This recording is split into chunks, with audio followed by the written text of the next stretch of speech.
بڑی بڑی طاقتیں آج موجود ہیں، اور آج دنیا میں طاقت کے اظہار کے لیے ان کے پاس اگر کوئی چیز ہے تو پیٹرول میزائل ہے۔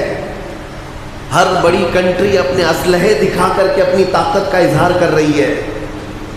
امریکہ اپنی دادا گیری اگر دکھاتا ہے تو اپنے میزائلوں کے ذریعے سے، ہتھیاروں کے ذریعے سے، رشیا اپنے نیوکلیئر بموں کے ذریعے سے دکھا رہا ہے کہ میرے پاس اتنی طاقت ہے۔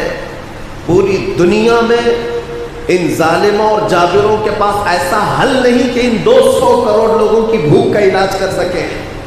تمہیں پتہ ہے آج جو جنگیں چل رہی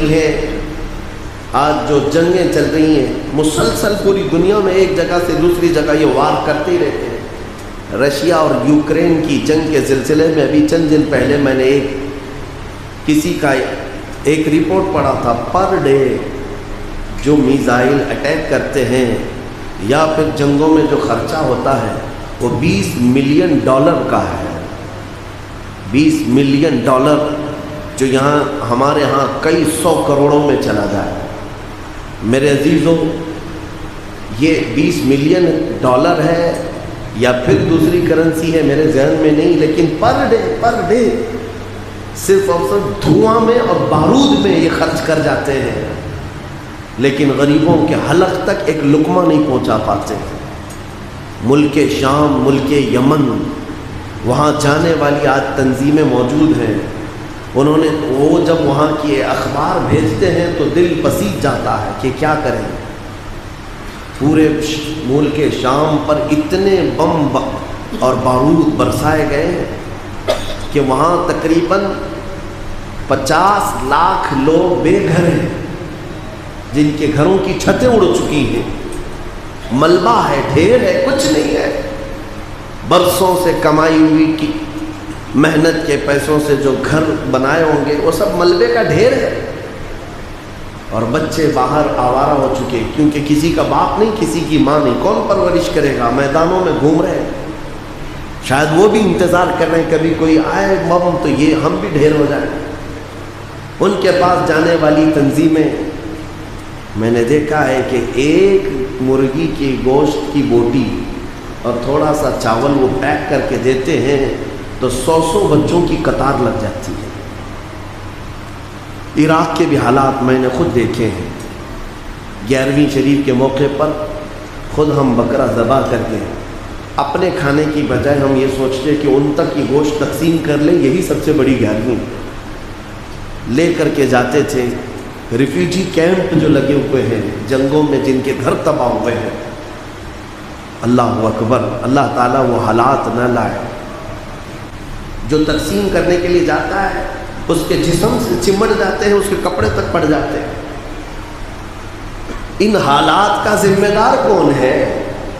یہ میں ان اسلامی ممالک کی بات کر رہا ہوں جہاں صدیوں سے اسلام ہے، یمن ہو، عراق ہو، شام ہو، اور پھر بھی سینہ تان کر کے آج دبئی کے بادشاہ گھوم رہے ہیں، ایک ایک گھوڑا 90 کروڑ کا خریدتے ہیں۔ ہاں، سعودی کے شہزادے سونے کا ٹوائلٹ بنانے میں لگے ہوئے ہیں، یہ اپنی عیاشی میں مست ہیں، لیکن ان بچوں تک ایک بوٹی نہیں پہنچ پاتی۔ میرے عزیزو، میں پوچھنا چاہتا ہوں، پوری دنیا کے پاس اس کا علاج اگر ہوتا تو اب تک غریبی ختم ہو چکی ہوتی۔ پوری دنیا کا نظام فیل ہے غربت کو ختم کرنے کے لیے۔ غربت کو اور ان کی بھوک کو ختم کرنے کا اگر کسی کے پاس نظام ہے تو وہ محمد رسول اللہ کے پاس، رسول کریم صلی اللہ تعالیٰ علیہ وسلم کا نظام ہے۔ تمہیں میں بتاتا ہوں مدینہ طیبہ کے حالات کیا تھے جب رسول پاک صلی اللہ تعالیٰ علیہ وسلم کی وفات ہوئی۔ اس دن میرے آقا صلی اللہ تعالیٰ علیہ وسلم کے گھر میں، خود حضور کے گھر میں، حضرت عائشہ صدیقہ فرماتی ہیں جس رات میرے آقا کی آخری تھی میرے حجرے میں، اس دن ہمارے گھر میں چراغ جلانے کے لیے تیل نہیں تھا، چراغ میں ڈالنے کے لیے تیل نہیں تھا۔ آخری رات حضور پاک صلی اللہ تعالیٰ علیہ وسلم، میں یہ کہتا ہوں وہ نور علی نور، چراغ کی ضرورت نہیں تھی، لیکن زندگی گزارنے کے لیے جو طریقے میرے آقا نے اپنائے وہ اپنی غریب و امت کے لیے کہ ان کو تسلی ہو سکے۔ اب میں یہ کہنا چاہتا ہوں میرے عزیزوں، حضور کی وفات کے بعد 2.5 سال سے اتنا ابو بکر صدیق کا زمانہ آیا، خلافت صدیقی، اور نظام پورا اسلامی قائم ایسا تھا، زکوٰۃ سب برابر نکالتے رہے، غریبوں کا احساس کرتے رہے۔ 2.5 سال کے بعد سیدنا عمر ابن خطاب کا زمانہ آیا، حضرت عمر فاروق رضی اللہ تعالیٰ عنہ کے زمانے کے ابھی 2-3 سال نہیں گزرے، 2-3 سال نہیں گزرے، حضرت معاذ بن جبل جو یمن کے گورنر تھے، وہاں لوگوں کی جو زکوٰۃ نکلتی تھی لوگ لا کر کے معاذ بن جبل کے پاس جمع کرتے اور کہتے کہ آپ مدینے بھیج دیں، جو ضرورت مند ہے ان میں تقسیم کر دیں۔ حضرت معاذ بن جبل نے وہ زکوٰۃ پوری جمع کی اور مدینے بھیج دیا۔ حضرت عمر فاروق رضی اللہ تعالیٰ عنہ امیر المومنین ہیں، جب یمن سے زکوٰۃ آئی مدینے میں، آپ نے اعلان کیا پورے مدینے میں ایک گھر بھی ایسا نہیں جو زکوٰۃ لینے کا اہل ہو، ایک گھر بھی نہیں۔ سبوں نے ہاتھ اونچے کر لیے کہ ہم زکوٰۃ کے مستحق نہیں، اللہ نے ہمیں مالک نصاب بنایا۔ حضور کے زمانے میں یعنی ابھی تھوڑے سال پہلے ہی غربت ایسی تھی کہ ایک کپڑے پر ایک صحابی پوری زندگی گزارا کر رہے تھے، لیکن کون سا نظام ہے جو یہ تبدیل کر دیا؟ یہاں تک کہ حضرت عمر کا زمانہ ایسا ہے کہ مدینے میں لوگ اپنی زکوٰۃ لے کر باہر نکلتے تھے کہ کوئی ہے مستحق تو ہماری زکوٰۃ لے لے۔ مدینے کے گھر نہیں تھے، زکوٰۃ لینے والے نہیں رہ گئے، دینے والے ہو گئے۔ حضرت عمر نے وہ زکوٰۃ واپس بھیجی، پھر یمن حضرت معاذ بن جبل کو کہا کہ مدینے میں کوئی مستحق نہیں، بہتر ہے کہ یمن کے غریبوں میں تقسیم کریں۔ حضرت معاذ بن جبل کے پاس یہ زکوٰۃ واپس گئی، پھر حضرت معاذ بن جبل نے دوسرا خط لکھا، کہا امیر المومنین پورے یمن میں تقسیم کر دیا گیا اور یہاں زکوٰۃ لینے والا کوئی ہے نہیں، اس لیے مدینے بھیجا گیا ہے۔ اندازہ کریں جہاں جہاں میرے مصطفیٰ کے غلام گئے غریبی سے انہیں آزاد کرایا ہے۔ احساس اسی چیز کا نام ہے، خود کھا کر کے اپنے عیش کی فکر کرنا اور دوسروں کی فکر نہ کرنا، یہ اسلامی مزاج ہے ہی نہیں۔ میں جو رپورٹ آپ کے سامنے رکھا ہوں اسی سے آپ اندازہ کر سکتے ہیں کہ دنیا میں اگر 1200 کروڑ لوگوں کا کھانا دستیاب ہوتا ہے سال بھر میں، جبکہ آبادی 650 کروڑ ہے، اور پھر رپورٹ یہ بتاتی ہے کہ ہر سال 200 کروڑ لوگ بھوکے رہ جاتے ہیں، تو یہ جاتا کہاں ہے؟ صرف اور صرف یہی وجہ ہے کہ یہ جن کے پاس مال آتا ہے ان کے ہاں دوسروں کا احساس مر چکا ہے، احساس ختم ہے۔ تم خود اپنے گھروں میں جھانک کر کے دیکھ لو۔ اور ایک رپورٹ حیرت کی ہے، اللہ اکبر، میں نے یہ سب اینالائز کرنے والے سے یہ رپورٹ لیا تو حیرت کی بات یہ بھی ہے 200 کروڑ لوگ بھوکے رہ جاتے ہیں، اور پھر یہ بھی بتایا اس میں رپورٹ میں کہ 200 کروڑ لوگوں کا کھانا ہر سال صرف گٹروں میں بہا دیا جاتا ہے، برباد کیا جاتا ہے۔ یہ امیروں کے چوچلے ہیں، ہر شادی بیاہ کے بعد جاؤ دیکھو کتنا کھانا برباد ہوتا ہے، ہر دعوت کے بعد کتنا گندی نالیوں میں بہایا جاتا ہے۔ تم تو اپنے شوق کے لیے کتنی مرتبہ چیزیں ہلکی سی چک کر کے باقی پھینک دیتے ہو، تمہیں اندازہ ہے۔ اور ایک صاحب نے یہ بھی لکھا ہے کہ جتنا امیروں کے گھر سے کھانا بہایا جاتا ہے ایک وقت، وہ اگر ان لوگوں کو ملے جن کے ہاں کھانا نہیں ہے، وہ 4 دن اس پر گزارا کر سکتے ہیں، 4 دن گزارا کر سکتے ہیں۔ ایک بار تمہارے دسترخوان سے پھینکا ہوا کھانا غریب کے 4 دن کی زندگی کا کھانا ہے، احساس نہیں ہے۔ اسی لیے میں نے اپنی گفتگو کا آغاز ہی احساس سے کیا ہے، جس کے اندر احساس ہے وہ مسلمان ہے۔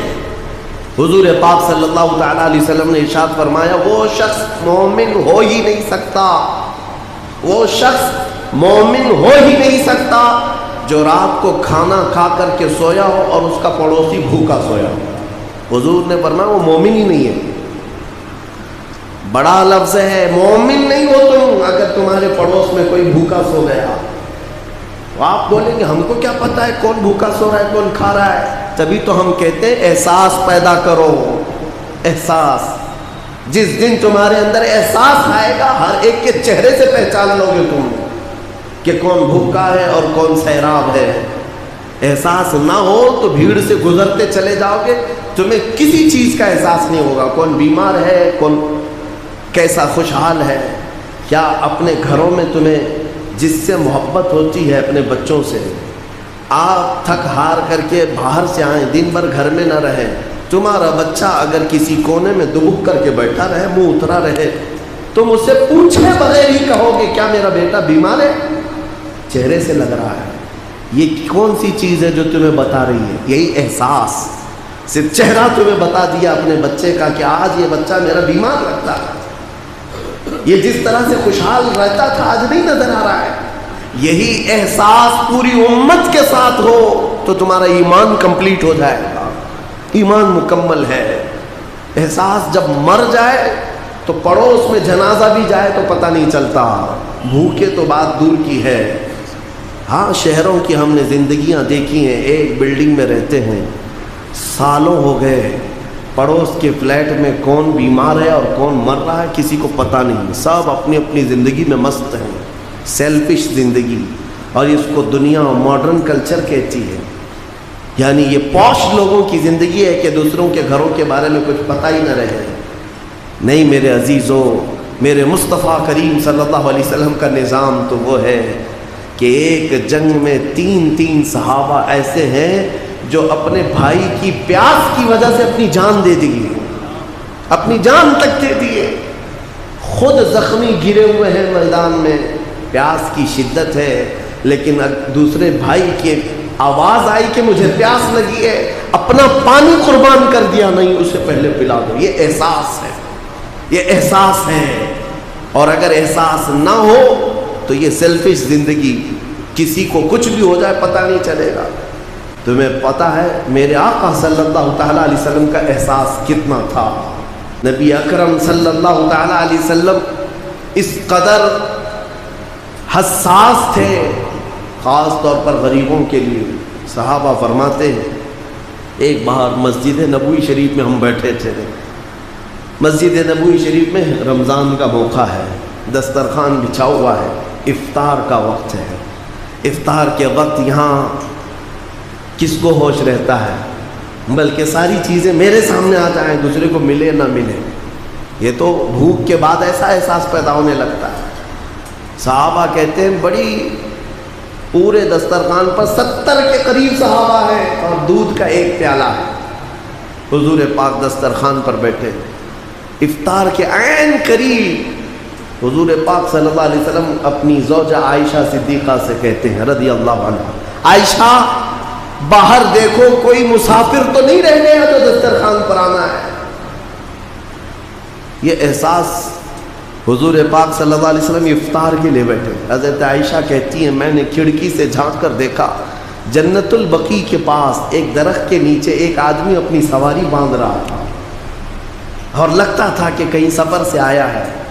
ام المومنین نے پکار کر کے کہا ہاں یا رسول اللہ کوئی مسافر نظر آتا ہے۔ میرے آقا دسترخوان چھوڑ کر کے اٹھ گئے، کوئی لمبے سفر سے آیا ہے، کوئی لمبے سفر سے آیا ہے۔ میرے آقا صلی اللہ تعالیٰ علیہ وسلم اس آئے ہوئے مسافر کو لینے کے لیے گئے، افطار پہ چند لمحے باقی رہ گئے ہیں۔ وہ آیا، اس کو دیکھا، حضور پاک صلی اللہ علیہ وسلم نے دھول سے اٹے ہوئے لباس، چہرہ پورا بکھرا ہوا، بکھرے ہوئے بالوں کے ساتھ، حضور پاک صلی اللہ تعالیٰ علیہ وسلم نے پوچھا، بڑے لمبے سفر سے وہ آیا تھا اور میرے مصطفیٰ سے ملنے آیا تھا۔ میرے آقا نے پوچھا کچھ کھائے پیے؟ کہا نہیں۔ نبی اکرم صلی اللہ تعالیٰ علیہ وسلم ہاتھ پکڑ کر کے دسترخوان پر لائے اور جو دودھ کا پیالہ تھا پورا کا پورا اس مسافر کو دے دیا۔ اور ہوا ایسے، دیہات سے آنے والے لوگ کبھی کبھار آتے تھے، آداب اس طرح کی سب کو پتہ نہیں ہوتے، دسترخوان پر بیٹھے ہوئے اس آئے ہوئے مسافر نے پورا دودھ پی لیا، جو 70 صحابہ موجود تھے، اور پھر سبوں نے کھجور پر، صرف ایک کھجور پر افطاری کر لی، کسی کی زبان پر شکایت نہیں، کسی کی زبان پر شکوہ نہیں۔ یہ اسلام کا مزاج ہے اور آپ کو پتا ہے جب تک تمہارے اندر یہ احساس نہیں آ جائے گا کہ میری خوشیوں میں مجھے کچھ حصہ دوسروں کا بھی رکھنا ہے، تب تک تمہارا ایمان بھی کمپلیٹ نہیں ہے۔ تم مارکیٹ جاتے ہو آج رمضان کی عیدوں کی تیاری کے لیے، دیکھتا ہوں مارکیٹ بھری رہتی ہے، اپنے بچوں کی من پسند کپڑے خریدتے ہو، چاہے وہ جتنے مہنگے ہو جیسے بھی ہو، نہیں لیکن عید میں میرے بچوں کو خریدنا ہی ہے، اور ایکسٹرا بھی خریدتے ہیں۔ لیکن تمہیں پتہ ہے کئی گھر ایسے ہیں جن کے بچے اپنے ماں باپ سے بول بھی نہیں سکتے کہ اس مہینے ہمیں کپڑے لائے ہیں، نہیں لا سکتے۔ کیا یہ احساس کسی کے اندر ہے کہ جب میں شاپنگ کروں تو ایک ڈریس ایکسٹرا لے لوں، ایک نیا جوڑا ایکسٹرا لے لوں، تاکہ میں وہاں تک پہنچا دوں جس کے بچے کے باپ کے اندر خریدنے کی طاقت نہ ہو، تاکہ عید میں وہ بھی ہمارے ساتھ شامل ہو سکے؟ کیا تم عیدوں کے وقت یہ احساس کا واقعہ نہیں سنتے؟ جب میرے آقا صلی اللہ علیہ وسلم عیدگاہ جا رہے تھے، بیچ میں ایک یتیم بچے کو دیکھا جو پھٹے پرانے کپڑے میں تھا، حضور نے اس سے پوچھا کیا تیری عید نہیں ہے؟ اس بچے نے کہا عید تو ہے لیکن میرے بابا نہیں ہیں، میرے بابا نہیں ہیں، وہ شہید ہو چکے ہیں، مجھے پہنانے والا کون ہے آج؟ وہ کائنات کے آقا و مولا جو انیس بے کساں ہے، چارہ ساز درد مندہ ہے، اس یتیم کو اٹھا کر اپنے گھر لائے اور اپنے ہاتھوں سے نہلایا، حسنین کریمین کے کپڑے پہنائے، عیدگاہ جانے کے وقت واپس آ کر کے، اور پھر اس بچے کو اپنے کندھوں پر سوار کر کے عیدگاہ لے جانے لگے۔ کون ہے یہ جو احساس رکھتا ہے؟ حسن و حسین انگلی پکڑ کر کے چل رہے ہیں اور یتیم بچہ کندھے پر سوار ہے، مصطفیٰ کریم کے کندھے پر سوار ہے۔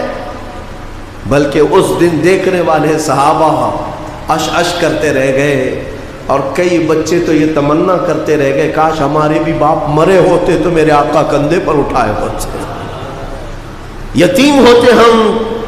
میرے عزیزو، یتیموں کا حقیقی اس دنیا میں کوئی چارہ ساز درد مندہ ہے، بے کسوں کا انیس کوئی ہے تو میرے مصطفیٰ کی ذات، اور انہوں نے پورا